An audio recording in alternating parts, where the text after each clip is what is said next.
ازاي تقدر تعرف اذا كان الفيسبوك بتاعك مخترق ولا لا؟ ومخترق دي اقصد بيها ان حد فاتح الفيسبوك بتاعك عنده على الموبايل، يعني بيقدر يشوف رسايلك وكل حاجه بتعملها على الفيسبوك. كل اللي هتعمله هتروح على الفيسبوك وتدوس على صورتك او علامه المنيو اللي موجوده تحت، وبعدين هتنزل على settings and privacy، بعدين settings، وبعدين في المنطقه بتاعت السكيورتي هتدوس على password and security.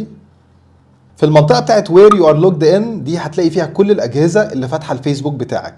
هتدوس هنا على see all، دي لستة بكل الأجهزة اللي فاتحة الفيسبوك اكونت بتاعي. طيب لو لقيت جهاز غريب اعمل ايه؟ هتدوس على الثلاث نقط اللي موجودين هنا وتعمل لوج اوت. الكلام ده هتعمله في كل الأجهزة اللي انت شاكك فيها. الخطوة التانية اللي لازم تعملها علشان تضمن ان الموضوع ده ما يتكررش، هترجع هتلاقي هنا في حاجة اسمها change password، هتدخل عليها، هيطلب منك هنا الباسورد القديمه وبعد كده تدخل الباسورد الجديده وتعيدها تاني. فدلوقتي روح شوف الفيسبوك بتاعك وقول لي في الكومنتات لقيت اي